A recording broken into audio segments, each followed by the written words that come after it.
Gusto ko po itong kakainin mga maring oh.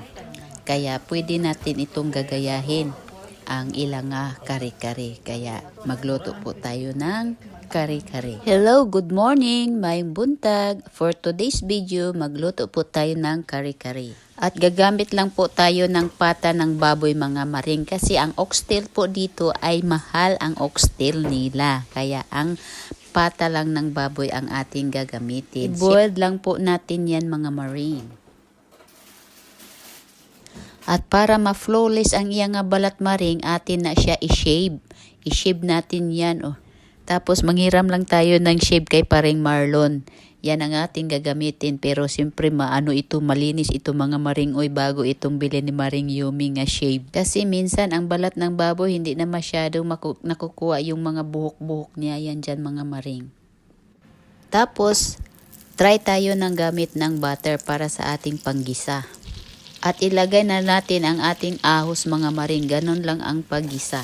At di mawawala yung sibuyas. At ilagay na natin ang ating karne. Pinapalambot pala ito ni Maring Yumi. Hindi ko na pinapakita sa inyo ang video. Maganda talaga ang pagkalambot nito ni Maring Yumi. No? Perfect na perfect ang pagkalambot ng balat ng karne maring.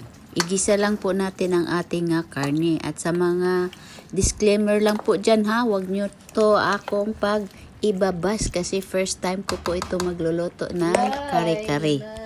At ilagay na natin ang ating aswiti para sa pakulay. At ito daw ang sikreto para pang all-in-one seasoning mga maring. Tutunawin lang na natin yan bago natin ilagay sa ating sabaw sa kare-kare.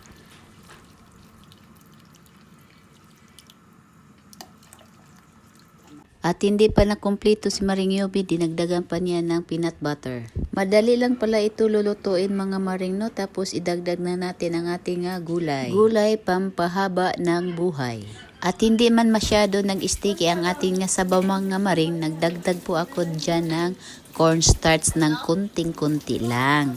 At syempre nagdagdag na din ako ng bagoong kunti lang din mga maring para for flavor niya sa sabaw ba. Depende na yan sa iyo kung paano mo ilagay before or after na. O ito na ang ating finished product nga kare-kare. O diba? Kare-kare talaga ang muka niya yan mga maring.